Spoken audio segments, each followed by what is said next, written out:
Dengerin terus 982 Sola Gracia FM di www.solagraciafm.com. Sola Gracia FM is musik terbaik. 982 Sola Gracia FM, hits musik terbaik kawan Sola Gracia, masih di The Morning Show pagi hari ini. Dan hari ini saya sudah kedatangan tamu kawan Sola Gracia. Seperti yang tadi sudah saya ceritakan gitu ya, kita akan ngobrolin tentang masalah properti kayak gitu. Nah, tamu saya sudah hadir di studio kawan Sola Gracia saat ini. Ada dua orang gitu ya. Ada Pak Juan Hogianto dan juga Pak Indra. Pak Indra, bener ya? Iya Pak, terima kasih. Selamat pagi semuanya Pak. Selamat pagi Pak Juan, apa kabar? Selamat pagi Pak Firman. Sehat Pak Juan? Sehat-sehat. Pak Firman apa kabar? Alhamdulillah baik. Oke, ini mereka berdua dari Xavier Marx ya, saya bilangnya begitu. Xavier Marx Premier Pak, betul. Xavier Marx Premier ya, ada di Malang. Karena ini di seluruh Indonesia ada ya? Ada di 11 kota. Wih, 11 kota. Ya. Oke. Dan ini Pak Juan Hogianto sebagai prinsipal. Betul Pak. Ini untuk wilayah Malang aja atau regional? Ya, Malang sih, kayak saya kebetulan yang handle di kantor Malang. Oke. Terus Pak Hendra? Sebagai agent Pak. Oh, agent. Ya, Oke, Pak Hendra ini sebagai agennya. Pak Hendra ini sudah lama berkecimpung juga di perduitan ya Pak ya? Di perbankan. Kok tahu ya Pak Firman ya? Kabarnya seperti itu Pak. Oke, hari ini kita ngobrolin tentang ini, masalah bisnis properti kayak gitu Pak ya. Kurang lebih seperti itu kan. Terkadang masih banyak orang yang mikirin, saya punya duit banyak nih. Kira-kira seperti itu, ini enaknya diinvestasikan kemana seperti itu. Nah, termasuk properti ini adalah investasi jangka panjang seperti itu ya? Betul. Oke, seperti apa? Mungkin Pak Juan bisa menginformasikan. Kalau di properti sendiri bisa dikatakan sebagai instrumen investasi yang menarik ya. Karena selain kita mendapatkan keuntungan, kan kalau kita bicara investasi, bicara tentang profit. Keuntungannya ada dua Pak Firman kalau di properti. Yang pertama dari capital gain-nya, kenaikan harga tanah. Kan semakin tahun, semakin waktu, pasti harga tanah kan semakin naik. Karena kan tanah terbatas, yang sudah dijual kan berarti pilihannya semakin sedikit dari tahun ke tahun. Otomatis karena terjadi kelangkaan, harganya kan semakin naik. Yang pertama dari capital gain. Kedua dari pendapatan sewa, rental income. Karena kalau properti mungkin kalau dianggur kan sia-sia. Ya, benar sekali. Betul. Ya. Jadi ada orang yang punya rumah, punya ruko, bahkan tanah pun bisa disewakan. Dan dapatnya juga lumayan sih persentasenya. Jadi selain mendapatkan keuntungan dari sewa menyewa, juga mendapatkan keuntungan dari kenaikan harga tanah itu sendiri. Oke. Kalau secara bisnis mendingan mereka ini jual beli seperti itu atau membeli terus akhirnya dibangun terus disewakan? Lebih enakan mana kira-kira untuk putaran uangnya kayak gitu? Kalau dari segi putaran uang sih kurang lebih sama, tergantung dari targetnya dari seseorang. Contohnya kalau orang ingin mengejar keuntungan dari capital gain, rata-rata kalau capital gain lebih ke landed, residensial, rumah, ruko seperti itu.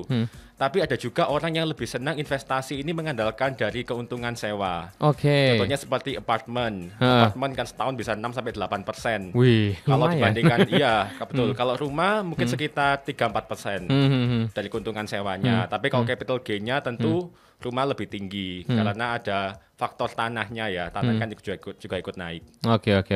Ada juga yang di seputaran Malang ini juga saya juga beberapa kali bertanya-tanya seperti itu. Mereka ada yang punya tanah dibangun dibuat kos-kosan kayak gitu. Betul Pak. Dan orangnya ini sudah masuk ke zona nyaman. Dia nggak kemana-mana saja sudah dapat duit kayak gitu ya. Betul Pak. Tapi ada juga yang kos-kosannya ini dijual.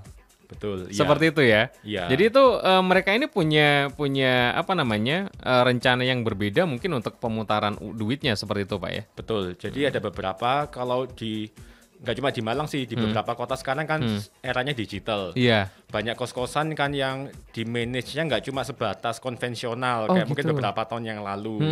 Tapi kalau sekarang kan ada aplikasi untuk kos-kosan di manage, didaftarkan ke aplikasi. Atau mungkin ada franchise chain juga kos-kosan sekarang. Jadi orang ini beli tanah, bikin kos-kosan, dimanajemenkan, sudah diolah, sudah oke lah manajemennya, dijual kembali sehingga pembeli barunya tinggal menjalankan saja, manajemennya sudah jalan. Oke. Jadi ini kosan udah penuh nih gitu ya. Betul. Wah, dijual dengan harga yang meningkat daripada waktu membangun otomatis. Betul sekali, Pak. Itu biasanya naiknya, signifikan sekali Konselor Gracia. Nah, sekarang yang saya mau tanya adalah di masa pandemi seperti ini nih Pak Juan, secara umum gitu ya, hampir semua bisnis saat ini kan masih ya, saya bilang masih, dan mungkin merangkaknya juga masih sedikit. Ini mengalami penurunan omset, bahkan ada yang sampai ada yang tutup dan lain sebagainya. Nah, lalu bagaimana dengan bisnis properti ini kira-kira? Secara garis besar marketnya saat ini seperti apa? Kalau dari bisnis properti sampai saat ini masih oke lah, terus stabil. Karena kalau properti sendiri kan kebutuhan pokok ya, kebutuhan primer, sandang, pangan, papan. Kan papan ini properti ya. Oh iya, benar. Iya. Jadi kalau orang di masa pandemi pun kan tetap butuh rumah tinggal ya, entah beli atau mereka menyewa. Juga tetap mungkin yang ada beberapa juga sektor usaha yang usahanya meningkat waktu pandemi. Mereka kan mungkin butuh tempat baru, butuh ruko, butuh gudang, karena juga properti juga. Jadi statistik masih stabil. Cuma kalau kita bilang seperti di residensial, tetap kita harus melihat marketnya sekarang seperti apa.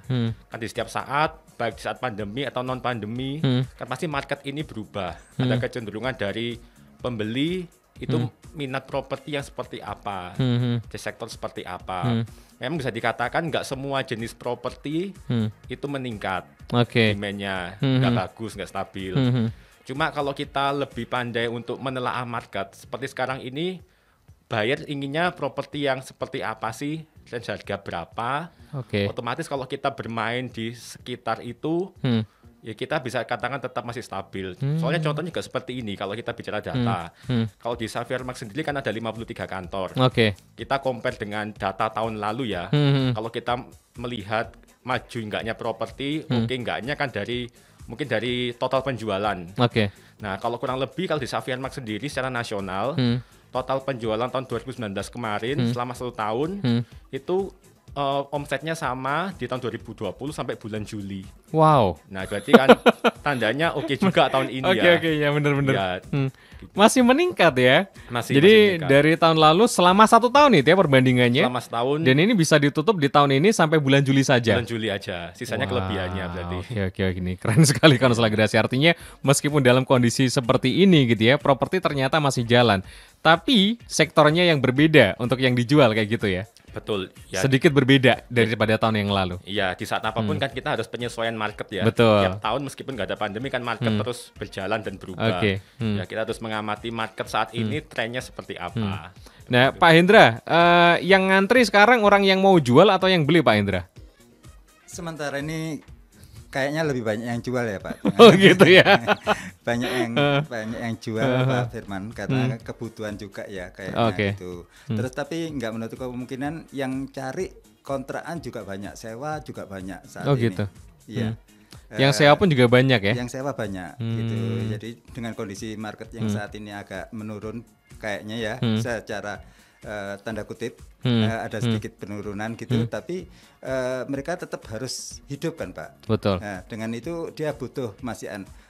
Dengan cara apa? Sementara dia sewa untuk mengetahui perkembangan pasar. Kalau memang oke, pasti dia akan beli juga nantinya. Oh gitu. Sementara sewa dulu dan melihat kondisi pasar di sekitarnya situ ya. Artinya dia kan mau buka usaha pasti butuh tempat kayak gitu Pak ya.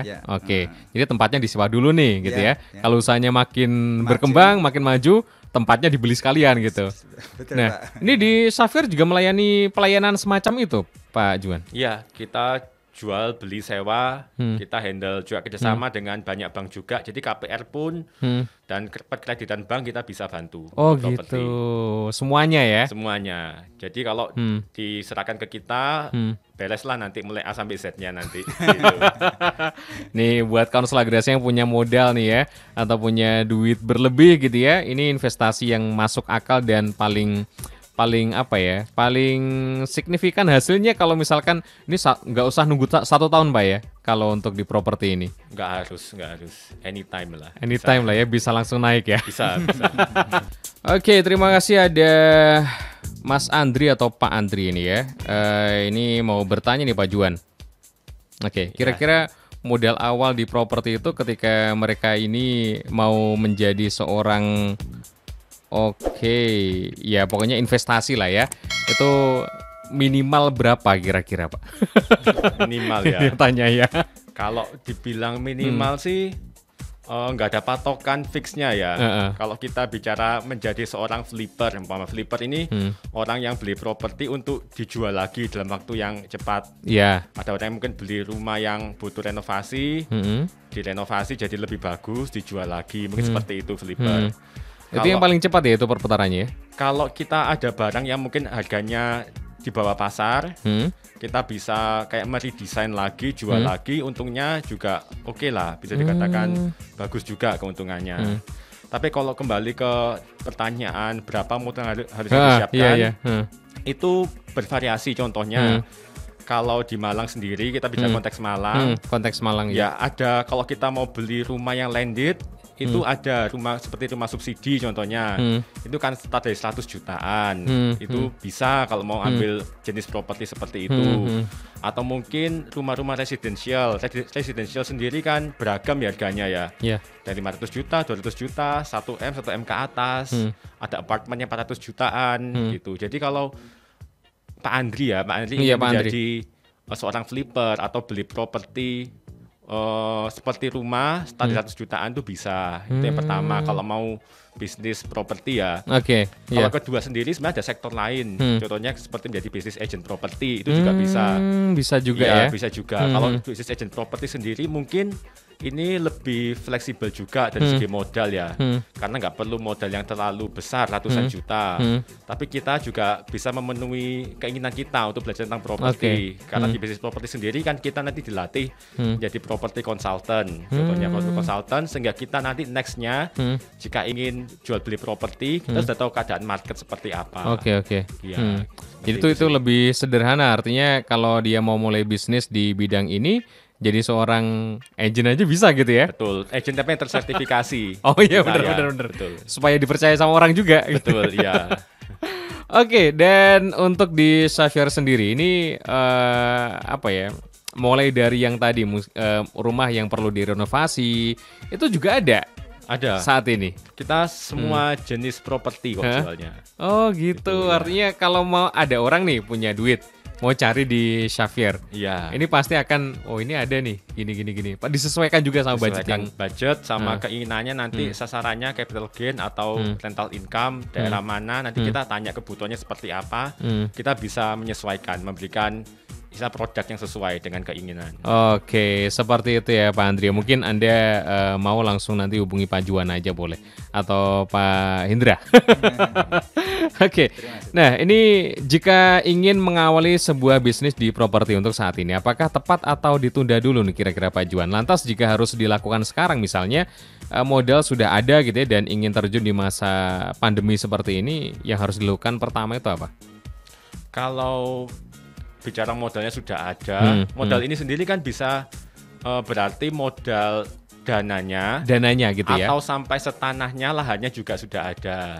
Gitu. Ya. Kalau mau menjadi developer intinya kan kita harus punya modal untuk dana, lahan, sama perizinan untuk perumahannya itu sendiri. Kalau dibilang ditunda atau tidak, yang pertama menurut saya sih kalau memang sasarannya atau konsep perumahannya itu sendiri sesuai dengan market sekarang dari segi harga dan kebutuhan, tidak masalah, tetap dijalankan juga bisa. Itu juga jika sudah ada lahannya ya dan perizinannya. Tapi kalau ada dana tapi ingin memulai, saya juga menyarankan jika ada lahan yang harganya terjangkau atau di bawah pasar, kan otomatis kita sebagai developer kan inginnya nanti juga mencari keuntungan dari rumah yang kita jual. Kalau prinsip ekonomi kan dengan modal yang sesedikit mungkin, kalau bisa untungnya segede mungkin, kan seperti itu. Prinsip dari dulu itu. Betul. Seperti yang dikatakan Pak Hendra, menyambung juga, kan saat ini juga banyak mungkin dari pemilik properti yang usaha aslinya, usaha utamanya lagi kurang baik, sehingga butuh perputaran cash flow dan ingin menjual lahannya secara cepat.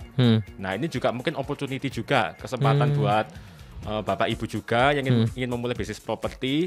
Jika ada lahan yang dijual, harganya terjangkau, lebih baik dibeli sekarang. Karena belum tentu nanti ke depannya kita bisa menemukan lokasi dan harga yang sama. Oke. Itu. Nah, ada istilah di daerah apa namanya kampung seperti itu atau mungkin yang agak menjurus ke dalam seperti itu ya. Harga sekarang kan masih pakai harga per ru ya namanya ya. Seperti itu. Ini perkembangan mereka ini justru agak lambat karena lebih banyak digunakan untuk sektor pertanian seperti itu. Betul. Apakah apa namanya ini bisa naik cepat juga untuk harga di wilayah yang seperti ini, Pak Juan? Kalau kita bicara kenaikan harga, faktornya banyak. Salah satunya mungkin kalau bicara tentang lokasi Ya, yang lokasi. berada di yang agak dalam ya, agak masuk, kita harus melihat di sekitarnya ini ada proyek kedepannya seperti jalan gitu. tol atau infrastrukturnya berkembang atau enggak, ada rencana atau belum, Oke. ada pelebaran jalan atau tidak. Wah, harus observasi juga ya. Betul, iya. Karena faktor yang mempengaruhi market ini kan banyak ya. Nggak cuma di bisnis properti, di bisnis lain kan juga banyak. Tapi kalau di properti ini sendiri, lokasi kan juga menjadi salah satu yang penting juga Oke. untuk menentukan kenaikan harga tanah. Dan lokasi ini sendiri juga bisa tercermin dari nanti ke depannya di wilayah ini ada perkembangan yang seperti apa. Gitu. Jika prospeknya bagus, otomatis kenaikannya juga pasti baik. Ya, sehingga kalau beli di lokasi yang mungkin agak masuk, asalkan ada prospek ke depannya bagus, nggak masalah sih sebagai investasi juga sebagai tabungan. Betul gitu ya. Biasanya orang sudah melihat jauh-jauh hari nih. Wah, di sana kayaknya mau dibangun semacam pabrik atau apa gitu ya. Iya. Ini yang punya duit biasanya langsung berkeliling di sekitar untuk membeli tanah di situ. Iya. Karena investasinya pasti bakal naik cepet nih kayak gitu. Betul, iya. Oke, bisa jadi kos-kosan, bisa jadi rumah tinggal para pekerjaan dan sebagainya seperti itu ya. Oke, nah property agent profesional ini apa sih sebenarnya gitu ya? Apakah pilihan menjadi property agent ini juga menguntungkan selain menjadi seorang developer? Ya, kalau menjadi property agent yang profesional, ini kalau property agent ini beda dengan mungkin istilahnya makelar rumah ya. Ya. Makelar rumah biasanya sendiri dia. Iya, jadi ada dua perbedaan yang cukup terlihat dari segi yang pertama, tersertifikasi atau tidak. Oke. Kalau menjadi property agent profesional, tentu ada sertifikasinya. Baik secara nasional dari lembaga sertifikasi profesi atau dari tempat bernaungnya para agen ini. Kalau di Malang sini kan ada beberapa kantor properti. Kita harus mengecek apakah kantor properti di bawahnya agen ini bernaung sudah terdaftar di asosiasi atau belum. Ada asosiasinya namanya AREBI, Asosiasi Real Estate Broker Indonesia. Itu seluruh Indonesia ya? Seluruh Indonesia. Jadi ketika seorang property agent sudah masuk ke dalam lingkup seperti ini, lingkup AREBI, otomatis akan ada SOP kerja. Jadi nggak asal-asalan ya. Ada standar prosedur kerja dari perusahaan yang menjamin agar klien, baik penjual properti, pembeli properti ini bisa aman transaksinya. Dan selain itu juga ada training-training intensif berkala. Jadi seandainya selain nanti membantu orang untuk jual beli properti, seandainya agent ini mau investasi sendiri pun juga baik kalau ikut ke AREBI kan sudah tahu prospek market seperti apa ke depannya. Jadi seperti ada trainingnya sendiri, selain jualan juga dipersiapkan untuk investasi juga seandainya mau beli properti. Kalau ya bicara tentang tadi pendapatannya ya, betul. Properti. Kalau menjadi agen properti ini menjadi pilihan profesi properti yang lebih minim resiko.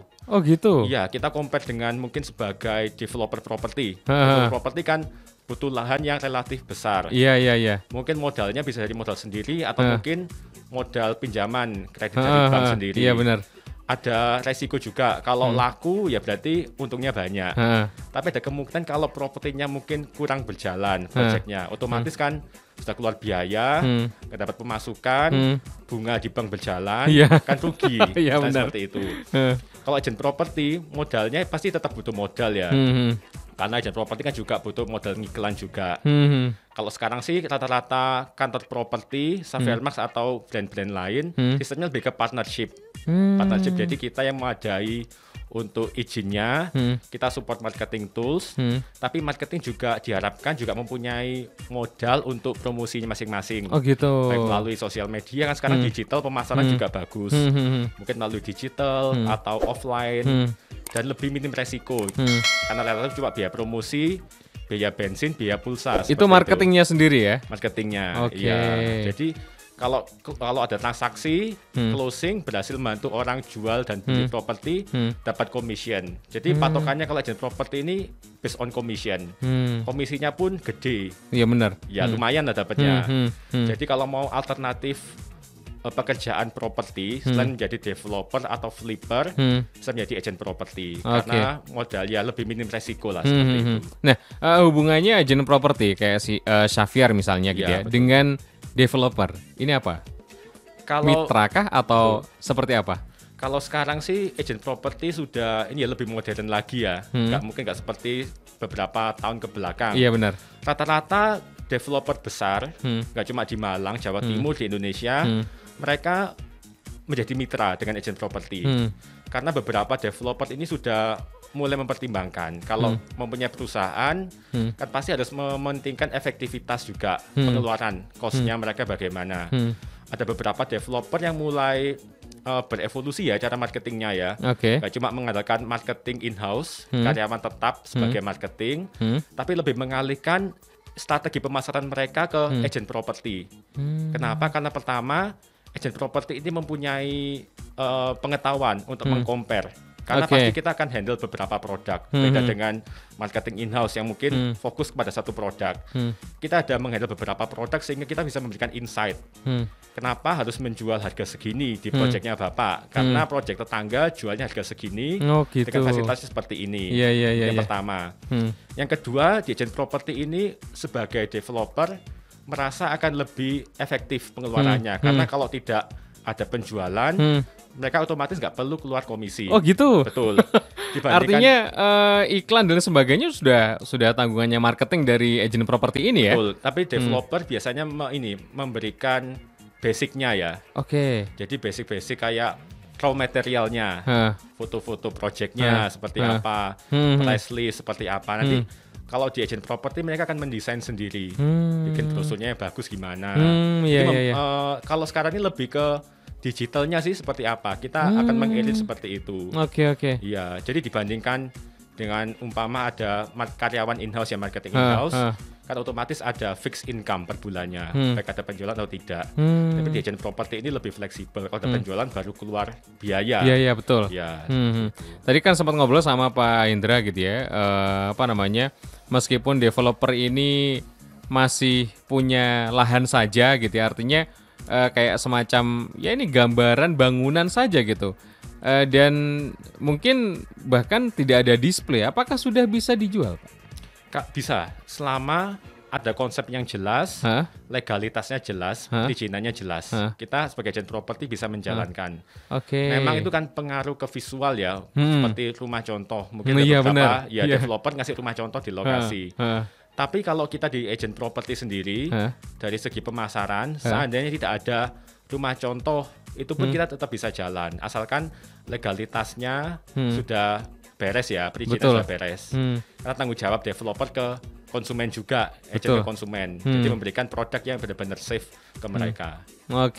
Jadi harus beres dulu nih ya dokumen-dokumennya seperti itu, Pak ya? Betul Pak. Ini tanah sengketa mau dijual. Iya, nggak bisa kalau gitu bisa, Pak. Ya. Jadi harus clear, harus jelas Kaunseling Agrasia kayak gitu. Nah, property agent ini yang saat ini sedang menjadi sebuah bisnis yang bukan baru lagi, Pak ya, tapi ini sudah lama sebenarnya, tapi caranya mungkin ada pergeseran ke zaman yang sekarang seperti itu ya. Betul. Jadi teman-teman di asosiasi sendiri juga ada beberapa divisi kan mereka. Ya kita lebih untuk ini edukasi juga. Karena di bidang property agent ini kan jasa ya. Kita jasa, orang mau jual dan beli properti ini kan mungkin bukan urusan yang mudah. Bukan uang kecil kan istilahnya seperti itu ya. Benar. Bisa jadi orang beli rumah, baru menikah beli rumah, pasti pengen dapat rumahnya sesuai dengan kebutuhan mereka, impian mereka. Nah, kita di agent property ini memang kalau dibandingkan beberapa tahun yang lalu lebih mengajarkan ke masalah edukasi dalam segi hal produk, menjelaskan legalitasnya, menjelaskan tentang marketnya, kalau beli di sini prospeknya seperti apa. Jadi segi knowledge-nya harus ditingkatkan yang pertama. Yang kedua dari segi etika juga.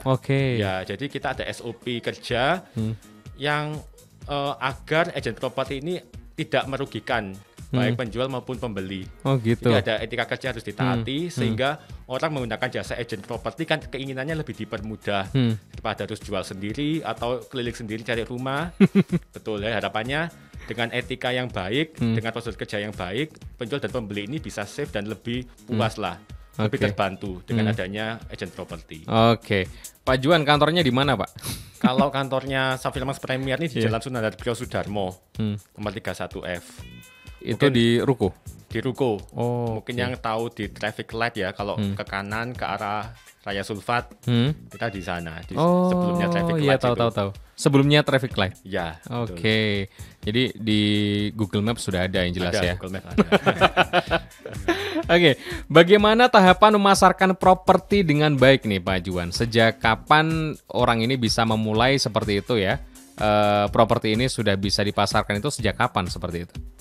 Properti ini kalau bisa bicara dua ya tentang developer. Kalau developer tadi seperti yang mungkin sebelum jeda, bisa mulai dari kapanpun selama legalitasnya dan konsepnya sudah jelas. Sudah jelas. Bisa dipasarkan. Mungkin ya strategi pemasarannya beda. Nanti kita bertahap. Kalau nggak ada rumah contoh, bikin rumah contoh. Kita bikin brosur, bikin pemasaran lewat online dan lain-lain. Kalau kita bicara tentang properti punya perorangan, itu bisa dipasarkan ya ketika memang rumah ini ada kesepakatan untuk dijual dari segi pemilik ya. Mungkin ada beberapa properti ini milik bersama, milik keluarga. Ketika ada kesepakatan untuk dijual, nanti kita dari pihak agensi, kita ada pengisian form izin pemasaran properti. Jadi form perjanjian kerjasama ya. Setelah ada form perjanjian kerjasama, biasanya kita untuk pendukung legalitasnya, kita minta kopinya, kopi dari SHM, dari sertifikatnya. Setelah nanti sudah dokumennya lengkap, kita akan jalan pemasarannya, baik segi offline maupun online.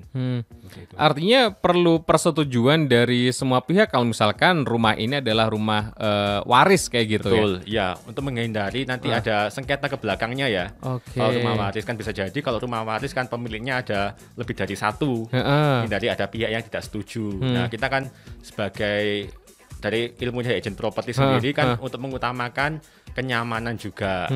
Takutnya sudah ada penawaran hampir jadi, ada pihaknya nggak setuju kan, merugikan dari segi pembeli juga ya, dari segi waktu. Betul, dan agensinya pun atau mungkin dari Safier pun nanti juga akan dari klien, wah ini gimana sih kok mencela-mencela? Iya, kita memang berkewajiban. Menghindari itu pasti ya. Berkewajiban untuk mengamankan transaksi sebelum terjadi. Oke, benar sekali Konselor Gracia. Nah, kembali lagi untuk buyer gitu ya. Kan ini sifatnya investasi jangka panjang begitu. Keuntungan mereka sebagai seorang buyer ini selain nanti juga harga jual ini pasti bakal naik, itu apa kira-kira Pak Juan? Harga rental income seperti tadi, rental income-nya. Jadi dari segi sewa menyewa. Mungkin ada orang yang beli rumah harganya saat ini kalau dijual lagi capital gain-nya belum terlalu tinggi.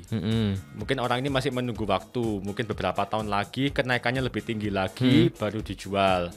Nah, sambil mengisi waktu, ya ketika menunggu harganya naiknya sesuai dengan yang diharapkan, properti ini bisa disewakan.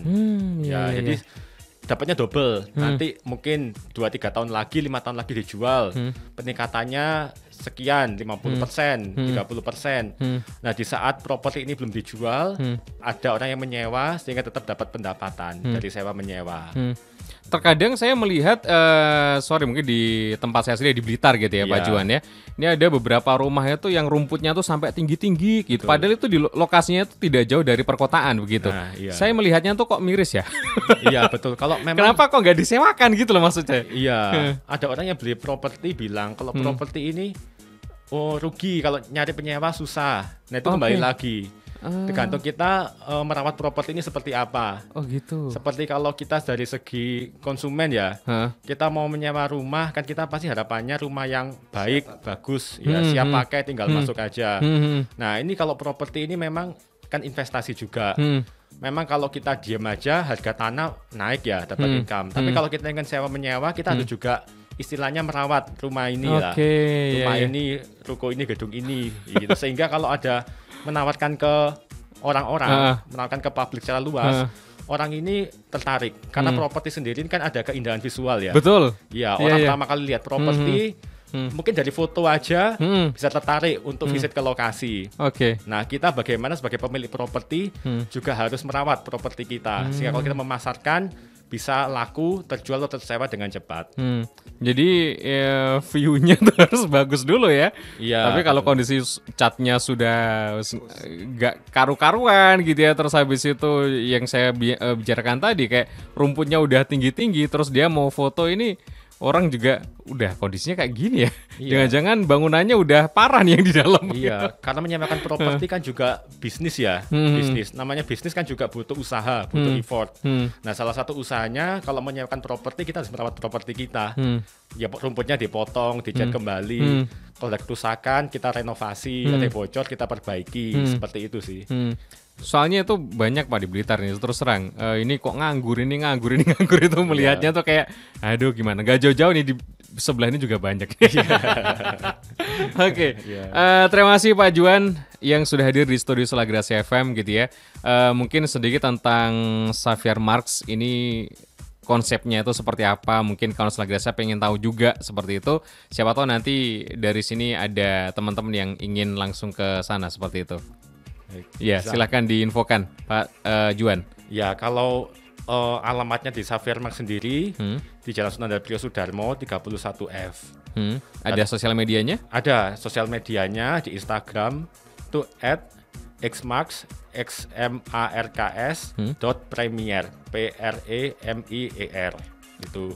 Mungkin kalau mau kontak by phone ada telepon kantor juga. Oke.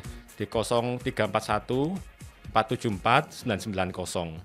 Oke, itu dia kawan Solagrasi. Kalau Anda kurang jelas nanti bisa hubungi ke Solagrasi, kita langsung sambungkan ke Pak Juan nanti atau mungkin Pak Indra ya. Terima kasih Pak Indra. Terima kasih Pak Juan sudah hadir di studio Solagrasi FM, dan terima kasih juga kawan Solagrasi sudah mendengarkan di pagi hari ini. Nanti ditunggu tayangan lengkapnya di YouTube channel Solagrasi FM. Kita pamit, 982 Solagrasi FM, hits musik terbaik. Dengerin terus 982 Solagrasi FM di www.solagrasiafm.com. Solagrasi FM, hits musik terbaik.